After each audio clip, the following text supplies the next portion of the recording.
Halo Pak Adnan, halo teman-teman semua. Perkenalkan kami dari kelompok B yang beranggotakan saya Elivia dan teman-teman saya yaitu Fatika dan Latifah akan membawakan materi terkait teori dan estimasi biaya.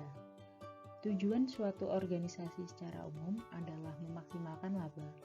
Laba total sama dengan selisih positif antara penerimaan total dan biaya total. Pada materi ini, kita akan membahas biaya dan peranannya dalam pengambilan keputusan. Biaya merupakan faktor penting bagi pengambilan keputusan manajerial, dan analisis biaya merupakan suatu aspek penting dan utama dalam ekonomi manajerial.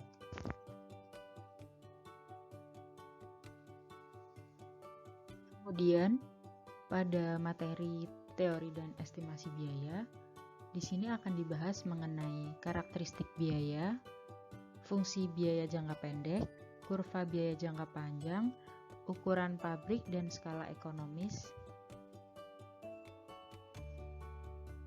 kurva pembelajaran, minimasi secara internasional skala ekonomis yang baru, manajemen logistik atau penawaran berantai, analisis biaya, volume laba, dan tuasan operasi, dan yang terakhir estimasi empiris fungsi biaya.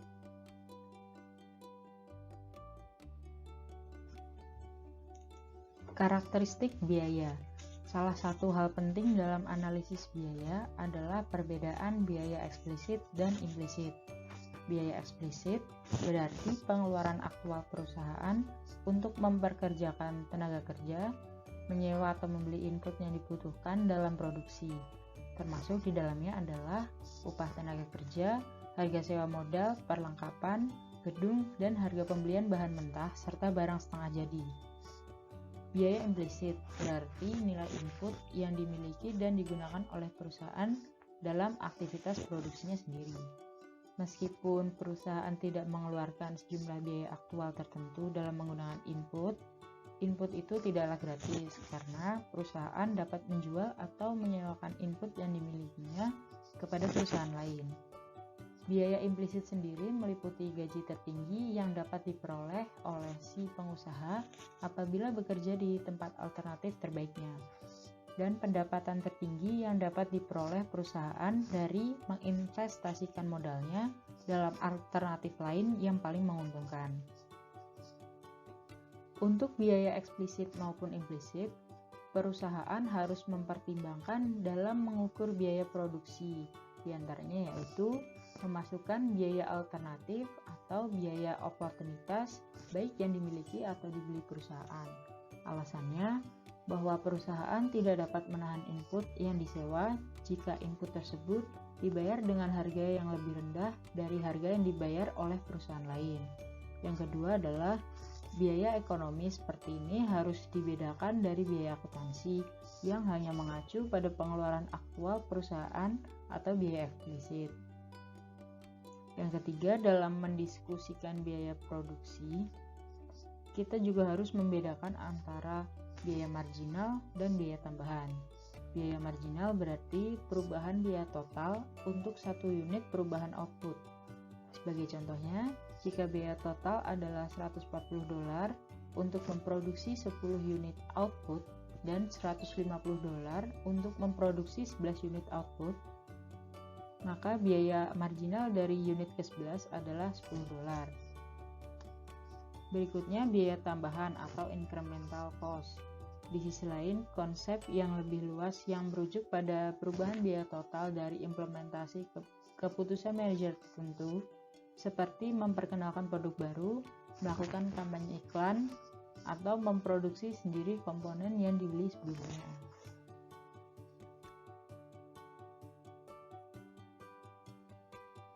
Dalam sub biaya jangka pendek ini, kita membedakan antara biaya tetap yaitu fixed cost dengan variable cost dan menurunkan fungsi biaya total dan biaya per unit dari suatu perusahaan. Biaya total dan biaya per unit jangka pendek mendefinisikan jangka pendek sebagai suatu periode di mana beberapa input perusahaan adalah tetap atau tidak dapat diubah dengan mudah kecuali mungkin dengan beban yang besar. Biaya tetap total adalah kewajiban total perusahaan per periode waktu untuk seluruh input tetap. Biaya variabel total adalah kewajiban total perusahaan per periode waktu untuk seluruh input variabel yang digunakan. Biaya total sama dengan biaya tetap total ditambah dengan biaya variabel total. Dan rumusnya, total cost sama dengan total fixed cost atau biaya tetap total ditambah dengan total variable cost. Nah, dari fungsi biaya tetap total, biaya variabel total dan biaya total, kita dapat menurunkan fungsi biaya per unit atau biaya tetap rata-rata, rata-rata variabel, variabel total, dan marginal. Biaya tetap rata-rata sama dengan biaya tetap total dibagi dengan tingkat output atau Q. Biaya variabel rata-rata sama dengan biaya variabel total atau TVC dibagi dengan output. Biaya total rata-rata juga sama dengan biaya tetap rata-rata ditambah dengan biaya variabel rata-rata. Biaya marginal atau marginal cost adalah perubahan biaya total atau perubahan dalam biaya variabel total akibat perubahan dalam jumlah output per unit.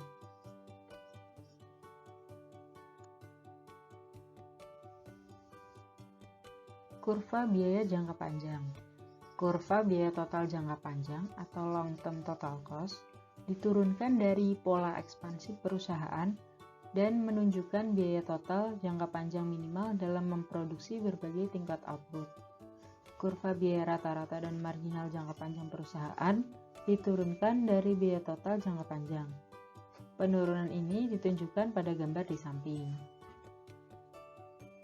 Pada gambar tersebut menunjukkan garis ekspansi perusahaan. Garis ekspansi menunjukkan kombinasi input optimum dalam memproduksi berbagai tingkat output. Contohnya, titik A menunjukkan bahwa untuk memproduksi 1 unit output perusahaan menggunakan 4 unit tenaga kerja dan 4 unit modal. Jika upah tenaga kerja adalah $10 per unit dan harga sewa modal juga $10 per unit, maka biaya minimum untuk memproduksi output adalah $80. Hal ini ditunjukkan oleh titik A aksen pada panel tengah, di mana sumbu vertikal mengukur biaya total dan sumbu horizontal mengukur outputnya. Dari titik C pada garis ekspansi di panel atas, kita memperoleh titik C aksen sebesar $100 pada kurva LTC pada panel tengah untuk output sejumlah 2Q. Titik-titik lain dalam kurva LTC diperoleh dengan cara yang sama. Pada kurva LTC dimulai pada titik asal karena tidak ada biaya tetap pada jangka panjang. Dari kurva LTC, kita dapat menurunkan kurva biaya rata-rata jangka panjang atau long run average cost dari suatu perusahaan. Rumus LAC sendiri yaitu LTC atau long term cost dibagi dengan Q. Sebagai contoh, LAC untuk memproduksi 1Q yang diperoleh dengan membagi LTC sebesar $80 pada titik A atau pada kurva LTC dengan 1. Hal ini menunjukkan kemiringan garis pada titik asal ke titik A aksen pada kurva LTC dan diplot sebagai titik A double aksen di panel bawah. Titik-titik lain pada kurva LAC diperoleh dengan cara yang sama. Catatan bahwa kemiringan dari garis titik asal ke kurva LTC menurun sampai ke titik G aksen di panel tengah dan kemudian naik.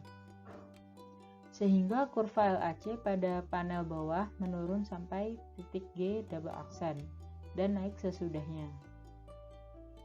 Dari kurva LTC juga dapat menurunkan kurva biaya marginal jangka panjang dan mengukur perubahan per unit perubahan output dan ditunjukkan oleh kemiringan dari kurva LTC, sehingga rumusnya yaitu LMC sama dengan delta LTC per delta Q. Sebagai contoh, peningkatan output dari 0Q menjadi 1Q meningkatkan LTC dari $0 menjadi $80. Sehingga LMC adalah $80 dan diplot pada setengah dari jarak 0Q dan 1Q dalam panel bawah. Meningkatnya output dari 1Q menjadi 2Q menyebabkan peningkatan dalam LTC dari $80 menjadi $100 atau sebesar $20 dan diplot pada 1,5 dalam panel bawah.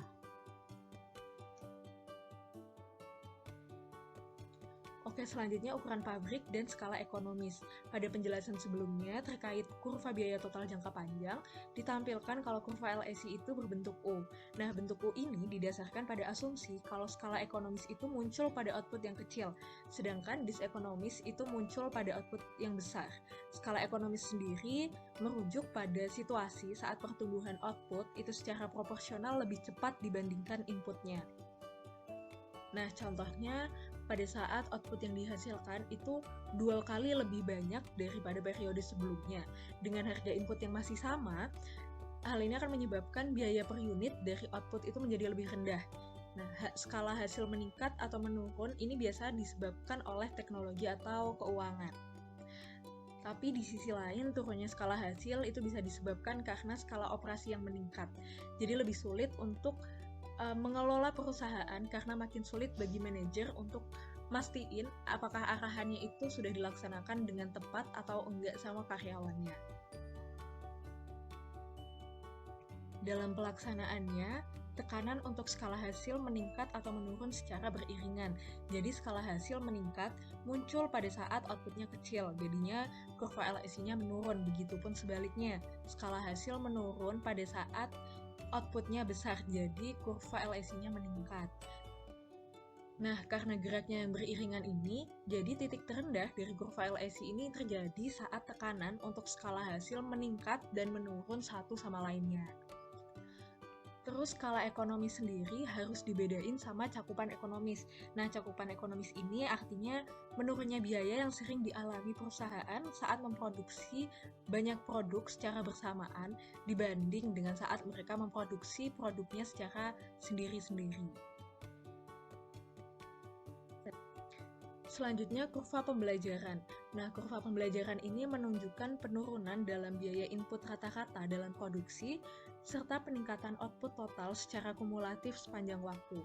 Kurva pembelajaran ini dapat dinyatakan dengan aljabar C sama dengan AQ pangkat B, di mana C adalah biaya input rata-rata unit output ke Q, A adalah biaya rata-rata unit output pertama, dan B akan negatif karena biaya input rata-rata menurun seiring meningkatnya output total secara kumulatif. Semakin besar nilai absolut B, semakin cepat penurunan biaya input rata-rata. Nah, seberapa cepat kurva pembelajaran ini menurun akan lebih besar saat semakin rendahnya pergantian karyawan, sedikitnya interupsi produksi, dan semakin besarnya kemampuan perusahaan untuk mentransfer pengetahuan produksi dari produk lain yang serupa.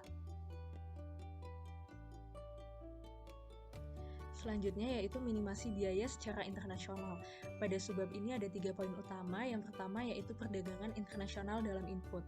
Jadi sumber input asing itu ada untuk menjaga biar perusahaan bisa tetap kompetitif di pasar global. Nah, perusahaan yang tidak mencari input asing yang lebih murah, jadi harus menghadapi kehilangan daya saing di pasar. Nah, tidak hanya banyak input yang diimpor, tapi juga banyak perusahaan yang jadi membuka fasilitas produksi di berbagai negara. Poin kedua yaitu skala ekonomis internasional yang baru. Hal ini dapat dicapai pada 5 area dasar.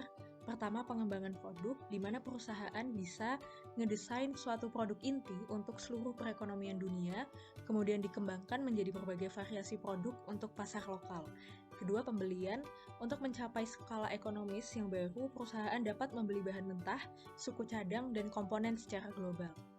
Ketiga, produksi. Perusahaan dapat mengkoordinasikan produksinya pada tiap pusat manufaktur berbiaya rendah dengan perakitan akhirnya nanti di lokasi yang berbiaya tinggi. Lalu keempat, manajemen permintaan.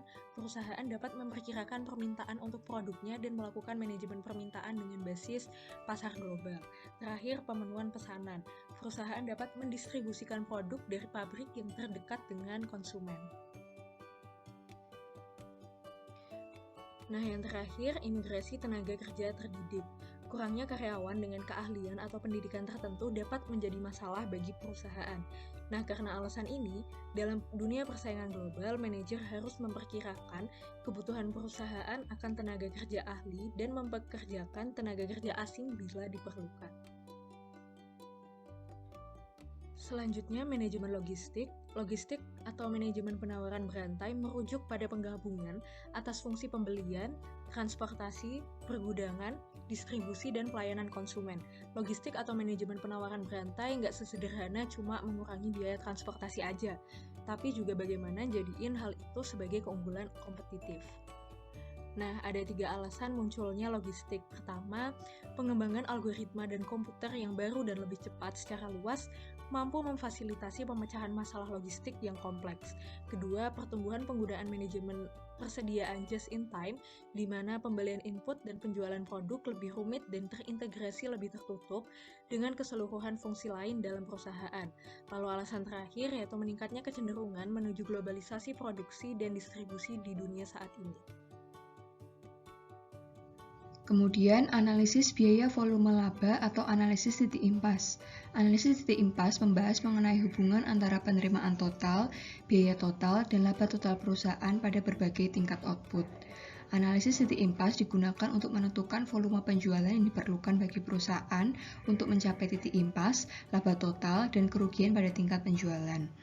Analisis titik impas menggunakan grafik biaya volume laba di mana kurva permintaan atau TR dan biaya total atau TC ditunjukkan oleh garis lurus seperti gambar di samping.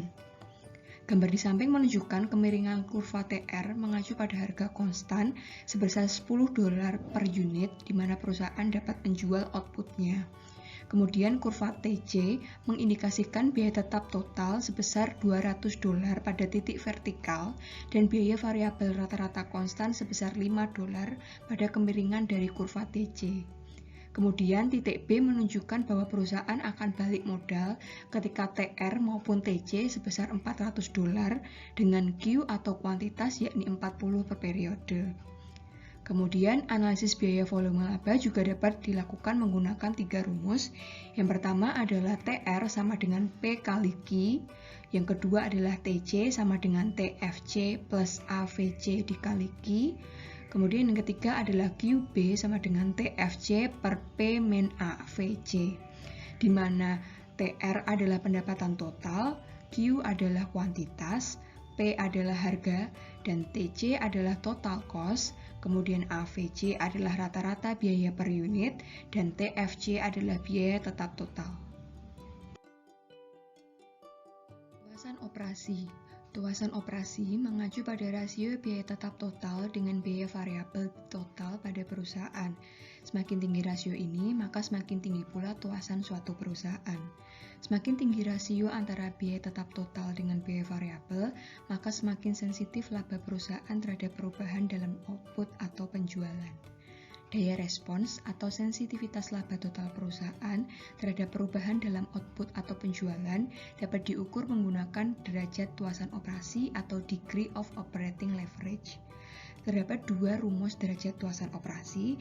Yang pertama adalah delta P per delta Q dikalikan Q per P, dan rumus kedua adalah Q dikalikan P min AVC per Q dikalikan P min AVC dikurangi TFC, di mana P adalah laba total perusahaan, Q adalah perubahan dalam output atau penjualan, P adalah harga, AVC adalah rata-rata biaya per unit, dan TFC adalah biaya tetap total. Selanjutnya adalah estimasi empiris fungsi biaya. Estimasi empiris fungsi biaya penting untuk mencapai berbagai tujuan keputusan manajerial. Fungsi biaya jangka pendek sangat penting bagi perusahaan dalam menentukan tingkat output optimum pada harga yang dibebankan. Sedangkan pengetahuan tentang fungsi biaya jangka panjang penting dalam perencanaan untuk skala optimum pabrik yang dibangun perusahaan pada jangka panjang. Terdapat 3 hal penting yang perlu diperhatikan ketika mengestimasi fungsi biaya jangka pendek dan jangka panjang. Yang pertama adalah tentang masalah data dan pengukuran. Yang kedua adalah mengestimasi fungsi biaya jangka panjang dengan menggunakan cross-sectional regression analysis. Dan yang ketiga adalah mengestimasi fungsi biaya jangka panjang dengan menggunakan teknik rekayasa dan survival. pertama adalah masalah data dan pengukuran dalam mengestimasi fungsi biaya jangka pendek. Metode yang digunakan dalam mengestimasi fungsi biaya jangka pendek yaitu analisis regresi, di mana biaya variabel total diregresikan terhadap output dan beberapa variabel lainnya, seperti harga input dan kondisi operasi selama periode waktu di mana ukuran pabrik tetap. Yang biasa diestimasi dalam hal ini adalah fungsi biaya variabel total dan fungsi biaya total karena sulitnya mengalokasikan biaya tetap ke dalam berbagai produk yang diproduksi oleh perusahaan. Fungsi biaya total perusahaan dapat diperoleh dengan menambahkan estimasi terbaik dari biaya tetap total dalam biaya variabel total. Sedangkan fungsi biaya variabel rata-rata dan fungsi biaya marginal diperoleh dari fungsi biaya variabel total. Yang kedua adalah mengestimasi fungsi biaya jangka panjang dengan cross-sectional regression analysis. Tujuan estimasi kurva biaya jangka panjang adalah untuk menentukan skala pabrik terbaik yang dibangun perusahaan untuk meminimumkan biaya dalam memproduksi tingkat output yang diharapkan dalam jangka panjang. Secara teoritis, kurva biaya jangka panjang dapat diestimasi dengan analisis regresi menggunakan data deret waktu atau data lintas bagian atau cross-sectional data, seperti data biaya kuantitas untuk sejumlah perusahaan pada suatu titik yang diberikan. Analisis regresi dengan data cross-section dilakukan ketika terjadi perubahan tipe produk yang diproduksi perusahaan dan membutuhkan teknologi untuk mengestimasi secara tepat kurva biaya perusahaan jangka panjang. Namun, analisis regresi dengan menggunakan data cross-section untuk mengestimasi kurva biaya jangka panjang ini memunculkan beberapa kesulitan. Contohnya, ketika perusahaan yang berbeda secara geografis mungkin membayar harga yang berbeda untuk input mereka, sehingga harga input harus dimasukkan bersama dengan tingkat output sebagai variabel penjelas dalam regresi. Yang ketiga, mengestimasi fungsi biaya jangka panjang dengan teknik rekayasa dan survival. Apabila data yang cukup tidak tersedia untuk melakukan estimasi kurva biaya jangka panjang, maka dapat menggunakan teknik rekayasa atau survival. Teknik rekayasa menggunakan pengetahuan mengenai hubungan fisik antara input dan output yang dinyatakan oleh fungsi produksi untuk menentukan kombinasi input optimum yang dibutuhkan dalam memproduksi berbagai tingkat output. Teknik ini secara khusus berguna dalam mengestimasi fungsi biaya produk baru atau produk hasil pengembangan dari teknologi baru yang data historisnya tidak tersedia. Kemudian, teknik survival adalah teknik yang merumuskan bahwa jika perusahaan besar dan kecil berada pada industri yang sama, dalam jangka ekonomis harus konstan atau mendekati konstan. Dengan skala ekonomi yang besar, perusahaan yang lebih besar akan menjadi lebih efisien dan menyingkirkan perusahaan kecil, sehingga hanya menyisakan perusahaan yang besar yang mampu bertahan. Cukup sekian presentasi dari kelompok kami. Apabila teman-teman memiliki pertanyaan atau pendapat, bisa disampaikan melalui chat di WhatsApp group. Terima kasih.